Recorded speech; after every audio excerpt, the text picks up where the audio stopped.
What's happening, people? Free agency is upon us. Very, very exciting times. Will Riley be sharpening his harpoons? Will he just be throwing out the lure and the hook? Who knows? It's an interesting thing.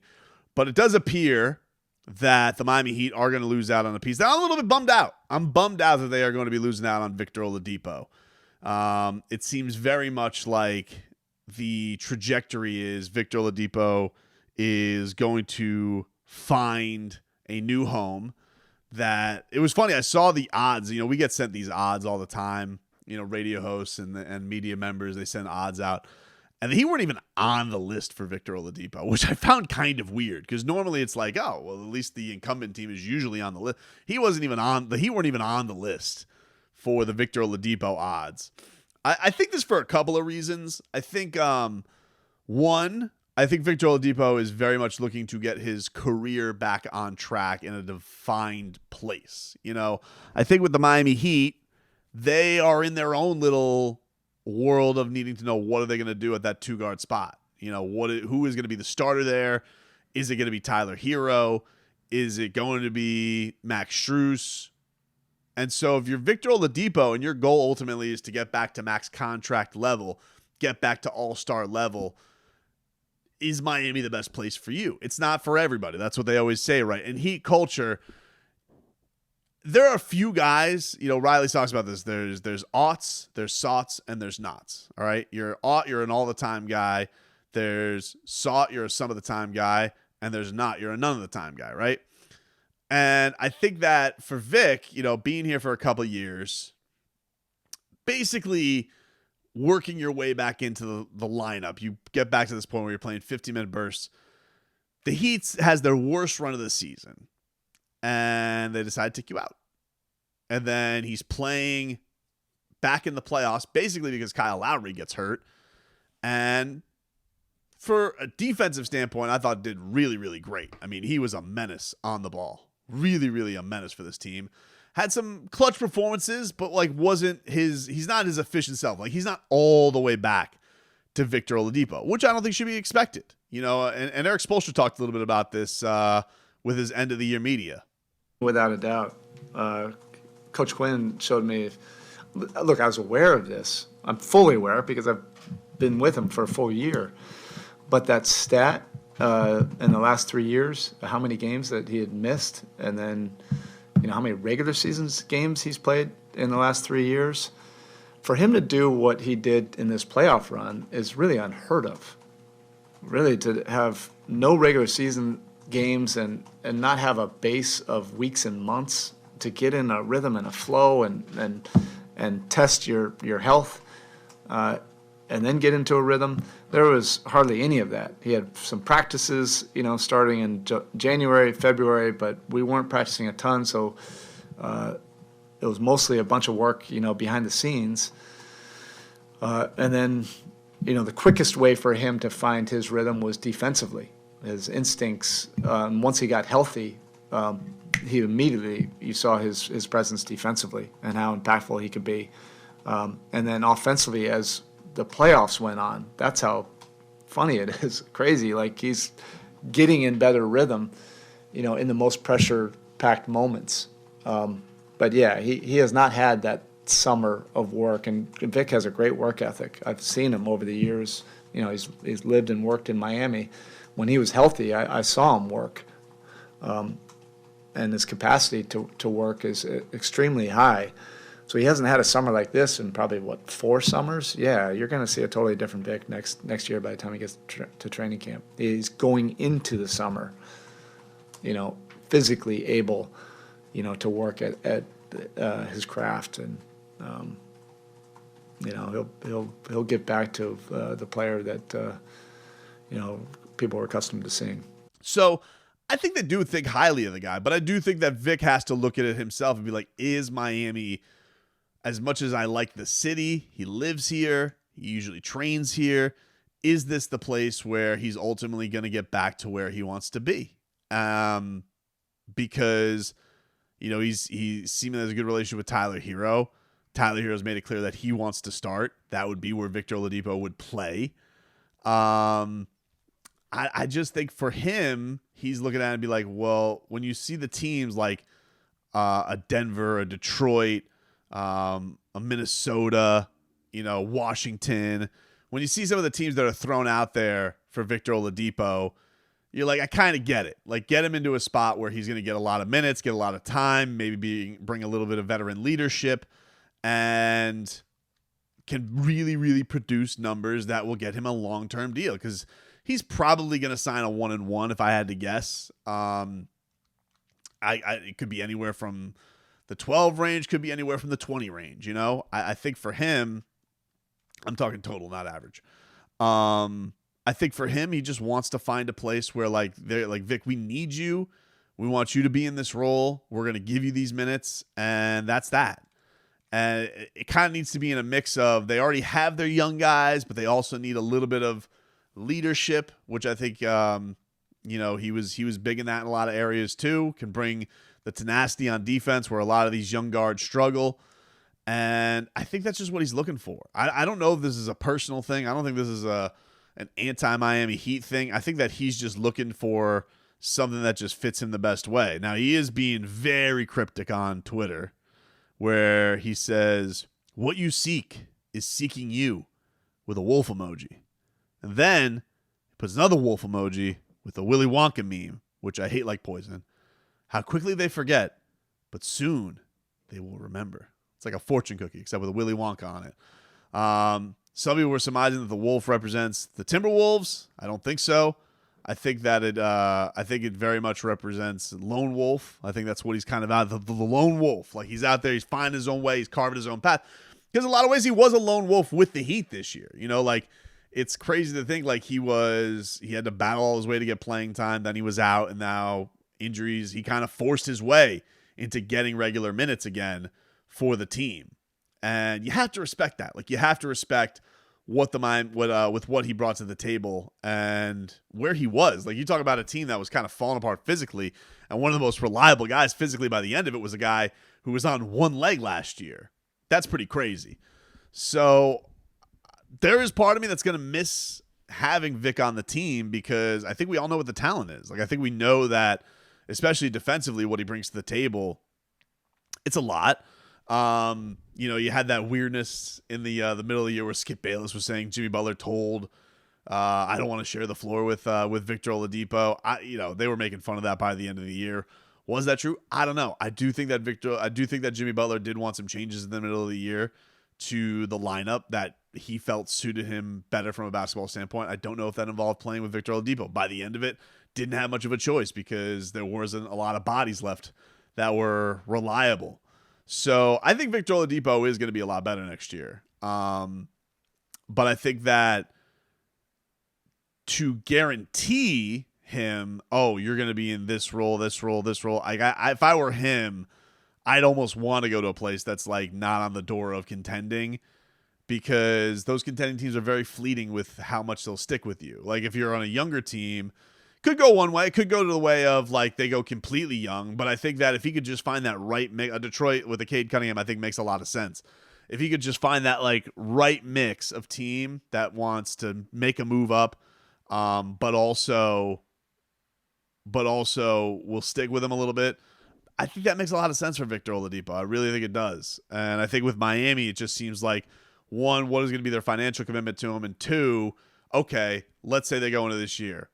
You're going to have a situation again where Max Strus is starting, and then you have Tyler and Vic coming off the bench. They have a good relationship together, but how many shots are you going to get if you're Victor Oladipo? If you're on the court with Tyler Hero, who leads the team in shots, how are you going to get back to where you want to be? How much of from a basketball standpoint, does that make sense for you if you're looking to get back to your star level? Be better than ever, I believe, is what he said after one of these games. I can be better than what I was. How can you do that if you're coming off the bench and also sharing time with Tyler Hero? Then you have the idea, okay, well, if he were to come back, are you going to start him? You promised to start. So you give him a starting job, but not Tyler Hero. And maybe there were already questions about the chemistry with a Jimmy Butler, not from a personal standpoint, but just from a basketball standpoint. And then there's another element to this, that the Tyler Hero thing is interesting, because there's reports about Tyler Hero's extension and what they're willing to give him. And it seems like it's in the 4 for the 100 range or something like that. that they're not willing to go full max just yet for Tyler Hero. And that's an interesting thing for Tyler too, because we know of how highly Tyler Hero thinks of himself. I do think that the Heat have to make a choice here. If they are going to commit to having Tyler Hero on this team, I do think it's time for Tyler Hero to start. I think that having Max Strus start over Tyler Hero is silly to me. I think that he's 22 years old. He is taking steps up every single year. He won 6th Man of the Year last year. I know that there's an element of, well, who cares who the starters are, who's not the starter. Blah, blah, blah, blah. You want to know who cares? Young star players do. Players care about this type of stuff. They have cared since the dawn of time that I'm a starter, I'm coming off the bench. It's a thing. You know, maybe every once in a while you'll find a Manu Ginobili who doesn't give a rat's ass, or you'll get D Wade at the end of his career being as graceful as all hell, which, by the way, did you see this video of D Wade working out, doing the bunny hops? I mean, I miss that guy, man. I want him back. Oh, come back, D Wade. One more last dance. How about, you did one last dance? How about one more last dance? We'll call it the encore, you know? Anyway, I do think that Tyler Hero should start. If he's going to be back, start him. And then for your bench, make it the Gabe Vincent and Max Strus show coming off the bench. Like that to me will be fine and would be perfect. I don't think that this, and if you're so concerned, like, because here's the thing. I think when they tried to do it in year 2, you know, they were trying to have Tyler basically run the show and turnovers galore, and he just wasn't ready for it. I really think if you have him share the backcourt with Kyle Lowry, which, by the way, this is what it is to close games anyway for the Heat. With you know, he's usually going to be there, and that's the idea of it's going to be if it holds. Well, let's just take PJ Tucker out of it, but like it's going to be Bam, Jimmy, Kyle, Tyler, mystery guy at the 4. So I just think it's time. I think it's time, and then maybe this, you know, maybe Tyler Hero wants a year of starting and puts off the whole extension thing and wants to wait until it's the end of it. My light just went out, but it's all right. We don't need to sweat that. Maybe he does want to wait until he has a year of starting and feel like he'll earn the max extension there. Like listen, sometimes this goes sour. Sometimes, you know, guys don't get that max extension right away. We're seeing this with DeAndre Ayton, and it just sends him in a bad funk. I think for Tyler Hero, you know, he made it clear that he feels like he's earned it and was kind of non-committal on the whole extension thing and where things are with that. Tyler, you're eligible for contract extension this summer. How important is it for you to get that done?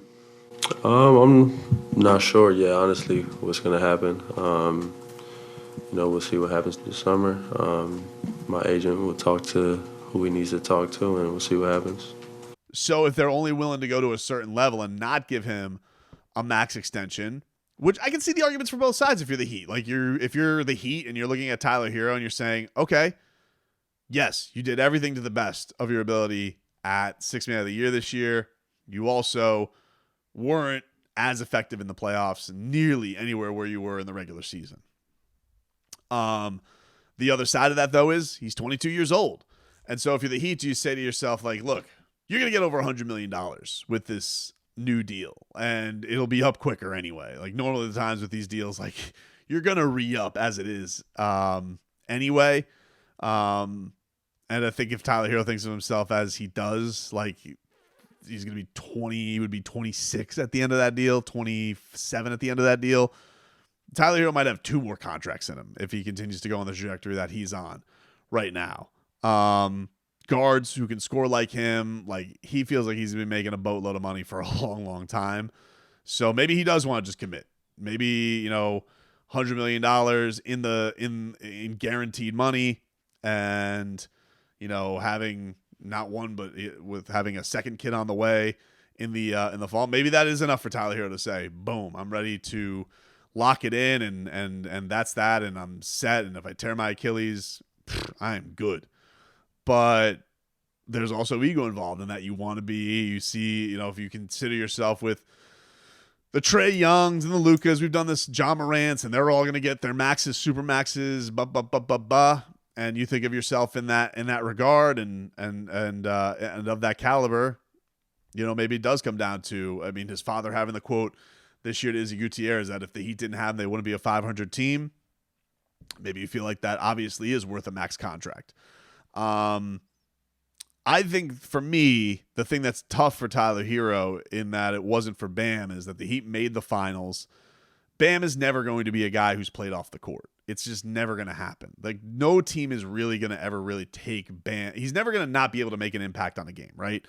I get people's frustration with his offensive game sometimes, or the fact that he is not, he doesn't always have that aggressive scorer's mentality, but you're never going to take Bam Adebayo off the floor because it's always going to be best defender on the court, one of the best facilitators on the court, one of the best screen setters on the court, and is still an offensive threat. With Tyler, obviously he has to get stronger. He has to not allow teams to take him out.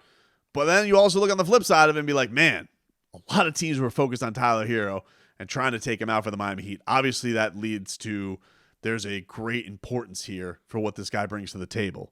So it's I really is one of those things where I see both sides of it, and I think if I leaned one way, I would say like anything that risks Tyler Hero leaving right now, I think is a dicey move for the Miami Heat.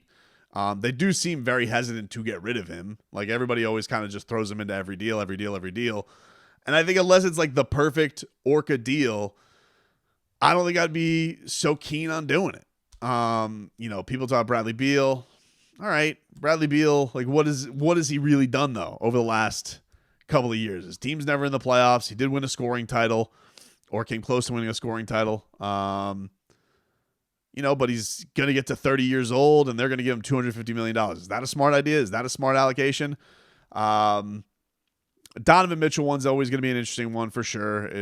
Because of the relationship he has with Bam Adebayo, they were working out this week in Kentucky. Bam upsetting all the Kentucky fans because he was working out at Louisville. Like, sorry, dude can't get a little run in. He wore his UK gear. I don't understand what the big problem was. Poor Bam. Everybody getting so mad at him in Big Blue Nation. Get off my guy already.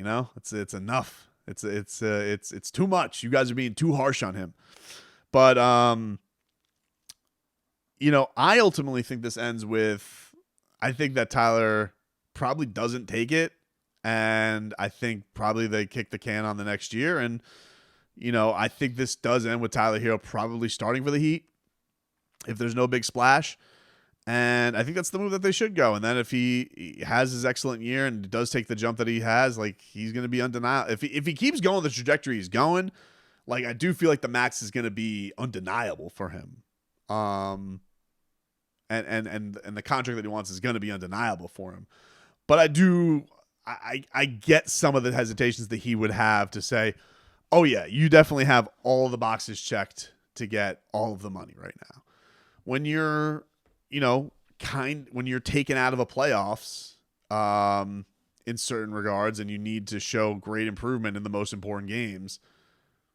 Remember when Bam got hurt, Bam was just having a dominant Eastern Conference Finals and then got hurt in the finals. And, you're not going to hold that against him. And I wish I would have, nobody asked Pat Riley about this.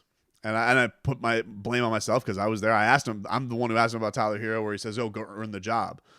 I wish that would have asked him about the contract because it was asked about Bam, and he said we were going to take care of Bam. And I wish it would have been. We'd have something on the record that knows where the Heat stand with Tyler Hero. For right now, all we know is that as far as him starting, they want him to go earn it. And we'll see if they feel like he's earned the amount of money he feels like he's earned.